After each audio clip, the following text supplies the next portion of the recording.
നമസ്കാരം. Raf talk മലയാളത്തിലേക്ക് അവർക്കും സ്വാഗതം. ISL എന്ന് തുടങ്ങും, ഫോർമാറ്റ് എന്തായിരിക്കും, ഇതൊക്കെയാണ് ആരാധകർ അറിയാൻ വേണ്ടി ആകാംക്ഷയോടുകൂടി കാത്തിരിക്കുന്നത്.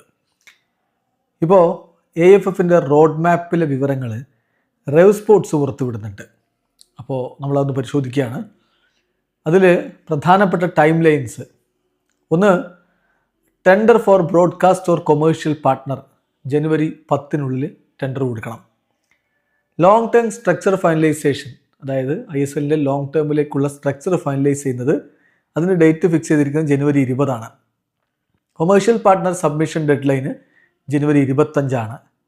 Broadcast partner on boarding January 31. ISL 2025-26 kick off, അതാണല്ലോ നമുക്ക് അറിയേണ്ടത്. അതിനിപ്പോൾ ഡേറ്റ് കണ്ടിരിക്കുന്നത് ഫെബ്രുവരി 15. ഒഫീഷ്യൽ സ്റ്റേറ്റ്മെൻറ്റും കാര്യങ്ങളൊക്കെ പിന്നാലെ വരുമെന്ന് പ്രതീക്ഷിക്കാം. ലോങ് ടേം കൊമേഴ്ഷ്യൽ ടെൻഡർ, അതിന് ഡേറ്റ് വെച്ചിരിക്കുന്നത് February 20. 20 year agreement submission deadline വെച്ചിരിക്കുന്നത് മാർച്ച് 20. പിന്നെ ലോങ് ടേം കൊമേഴ്ഷ്യൽ പാർട്ട്ണർ, അതിൻ്റെ ഫൈനലൈസേഷൻ നടക്കേണ്ടത് മാർച്ച് 31 ഡേറ്റ് വെച്ചിരിക്കുന്നത്. പിന്നെ all aspects of 2026-27 season finalised by May 25.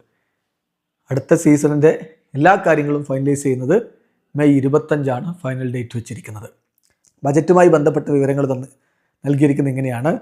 AFF has prepared an internal budget of 24.26 crore to conduct ISL 2025-26.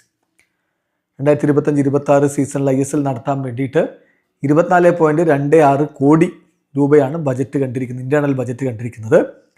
പിന്നെ ഒരു single leg ഫോർമാറ്റിലായിരിക്കും 2025-26 ISL നടക്കാൻ പോകുന്നത്. ഇതാണിപ്പോൾ റെവ് സ്പോർട്സ് പുറത്തുവിട്ടിരിക്കുന്നത്. ISLൻ്റെ കൂടുതൽ വിവരങ്ങൾ എന്തായാലും AFF തന്നെ ഒഫീഷ്യലി അറിയിക്കുമെന്ന് തന്നെ കരുതാം. ഇതാണ് AFFൻ്റെ റോഡ് മാപ്പിലെ വിവരങ്ങളെന്ന് റെവ് സ്പോർട്സ് പറയുന്നു. വീഡിയോ അവസാനിക്കുന്നു. ഫുട്ബോൾ ലോകത്തെ കൂടുതൽ വിശേഷങ്ങളുമായി റാഫ് ടോക്സ് എത്താം.